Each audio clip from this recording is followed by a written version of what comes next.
સ્વેચ્છાએ સારવાર માટે આવ્યા હતા ખ્યાતિ હોસ્પિટલના સીઈઓ ચિરાગ રાજપૂતના ગોળ ગોળ જવાબ.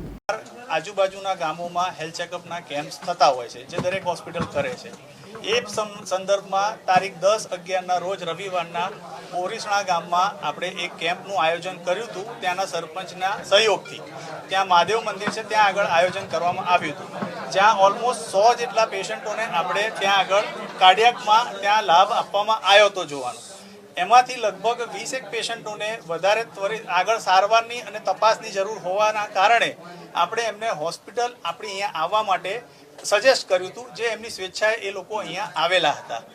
અહીંયા આવ્યા પછી કાર્ડિયોલોજીસ્ટ દ્વારા એમનું એસેસમેન્ટ થઈને આગળના રિપોર્ટ્સ કરીને એમની એન્જિયોગ્રાફી અને એમાંના 7 પેશન્ટની જરૂર પડે એન્જિયોપ્લાસ્ટી કરવામાં આવેલી હતી. આ પ્લાસ્ટી કરેલા 7 પેશન્ટમાંથી અનફોર્ચ્યુનેટલી ક્રિટિકલ કન્ડિશનના કારણે 2 પેશન્ટોના મૃત્યુ થયા, જેના માટે અમે ખૂબ જ આશ્વાસન એમના પરિવાર માટે રાખીએ છીએ અને અમને ખરેખર એના માટે ઘણી સાંત્વના છે.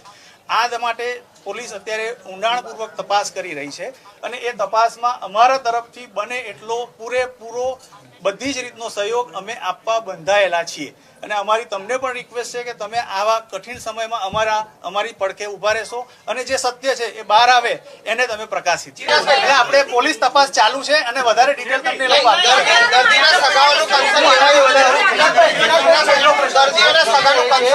જેટલા પેશન્ટ એડમિટ હતા એમનું અપ્રુવલ કેટલી વારમાં મળી ગયું તમને, અને એ પ્રોસેસમાં તમે કન્સેન્ટ ફોર્મની જે વાત આવે છે એ સિગ્નેચરની વાત એ કેમ નહોતી થઈ એવું આક્ષેપ. ટેકનિકલ આટલી ડિટેલ મારી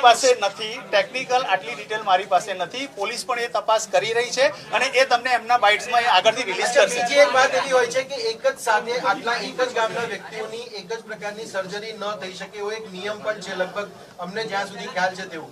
તો આવી પ્રકારની કોઈ આવો નિયમ મારા જાણમાં નથી, પણ હશે તો એ પોલીસ હશે, એ આપણને જણાવશે અને આપણે એમના અધિકારીને એ પ્રમાણે ચેક કરીને એમને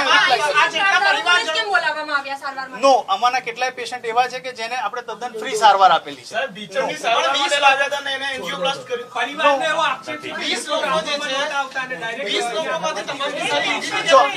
આ બધા જ સવાલના જવાબ તમને કદાચ પોલીસ આપી શકશે અને અમે એમની તપાસમાં બેદરકારી કંઈ પણ હશે પોલીસ તપાસમાં બહાર આવશે અને આ પોલીસ તપાસમાં અમારો પૂરો સહયોગ. ચિરાગભાઈ, હવે બાકીના જે 5 દર્દીઓ છે, સપોઝ એમને કોઈ તકલીફ થાય તો એની જવાબદારી હવે કોણ લેશે? એટલે એ તપાસમાં અત્યારે જેવું છે, અત્યારે અહીંયાથી પોલીસ પ્રમાણે જે તપાસમાં જે રીતે આગળ એમને યુએન મહેતામાં મોકલવામાં આવે છે, એમની થયેલી સારવારની પૂરેપૂરું વિશ્લેષણ કરવામાં આવે છે, એમાં શું સાચું છે ખોટું છે એ પણ તપાસ અમારી ગૌ સેવા દાન એ જ શ્રેષ્ઠ દાન.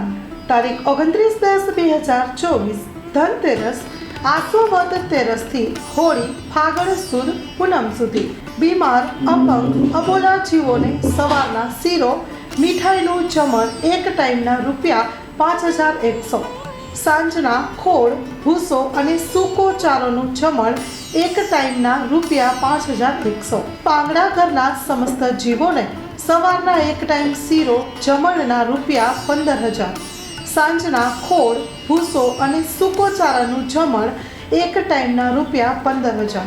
આપના ઘરમાં જન્મદિવસ, લગ્ન દિવસ, વડીલોની યાદોનો દિવસ, આપના ઘરે લગ્ન પ્રસંગે અથવા તો અન્ય શુભ પ્રસંગે માતાજીના નૈવેદ્ય જુહારમાં આપ અબોલા જીવોને જરૂર યાદ કરશો. ભૂતળીનો સૂકો ચારો અને નીલા ચારાની નિર્ણય આવકાર્ય. ખાસ નોંધ, એક ગાયને 11,000માં દત્તક લેનારનું તેમજ 15,000 જમણના દાતાનું નામ 1 વર્ષ સુધી ગૌશાળાના બોર્ડ તકતી ઉપર રાખવામાં આવશે. તલકચંદ લીલાધર દેઢિયા, મણિલાલ ભાણજીભાઈ અમૃતિયા, કિરીટસિંહ ખુમાનસિંહ જાડેજા, કલ્યાણજીભાઈ ગાજપરિયા, જીવદયા ગ્રુપ પિયાવા માંડવી, હરિસિંહ ભીખુભા જાડેજા, પોપટલાલ મગનલાલ કુરિયા, વિક્રમસિંહ જીવુભા રાઠોડ. ગૌ સેવા દાન એ જ શ્રેષ્ઠ દાન.